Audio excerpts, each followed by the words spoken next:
အားလုံးပဲမင်္ဂလာပါခင်ဗျာ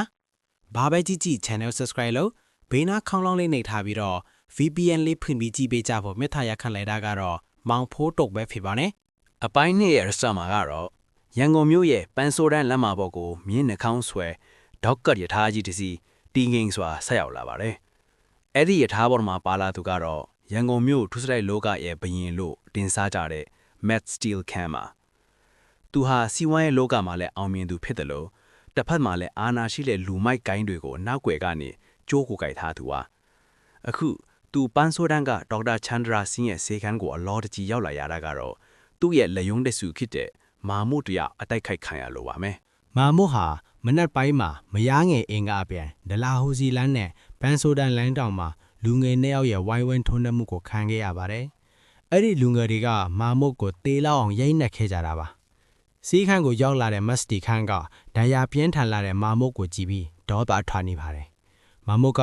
ဒါဟာလမ်းမတော်သားတွေရဲ့လက်ချက်လို့မပီမသားပြောလိုက်တဲ့အခါမှာတော့ရန်ကုန်မြို့ရဲ့အရှိပိုင်းနဲ့အနောက်ပိုင်းဂိုင်းစတာတို့ကြားကတင်းမာမှုဟာအထွတ်အထိပ်ကိုရောက်သွားပါတော့တယ်။ဒီနေရာမှာစက်ကြောင်းကိုနည်းနည်းပြန်ကြည့်ရရင်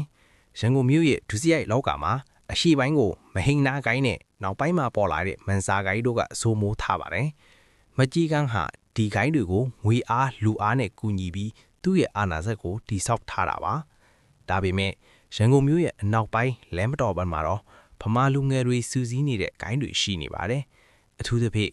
YMBA အသင်းကြီးရဲ့ဝန်တာနုစစ်သက်တွေနိုးချလာတဲ့အချိန်ဖြစ်လို့ဗမာလူငယ်တွေဟာတခြားလူမျိုးခြားဂိုင်းတွေရဲ့ဖိနှိပ်မှုကိုတော်လှန်ဖို့ကြိုးစားနေကြတဲ့အချိန်လည်းဖြစ်ပါတယ်မက်စတီကန်ဟာမာမွတ်ကိုရိုက်နှက်သွားတဲ့သူတွေကိုရှာဖွေဖို့သူ့ရလက်ပါစီတွေကိုအမိန်ပေးလိုက်ပါတယ်။တစ်ဖက်မှာလည်းမက်စတီကန်ကိုစင်ခေါ်လာတဲ့အနောက်ပိုင်းကဗမာလူငယ်တယောက်ရဲ့နာမည်ကတဖြည်းဖြည်းကြော်ကြားလာပါတယ်။အဲ့ဒီနာမည်ကတော့ဖိုးတုတ်ပါ။လမ်းမတော်တိုင်တွေကလူငယ်တွေကြားမှာဖိုးတုတ်ရဲ့ဩဇာဟာကြီးထွားလာနေပြီးဒါဟာမက်စတီကန်ရဲ့အရှိပိုင်းအင်အားစုတွေအတွက်ကြီးမားတဲ့ချင်းချောင်မှုတစ်ခုဖြစ်လာတော့မှာပါ။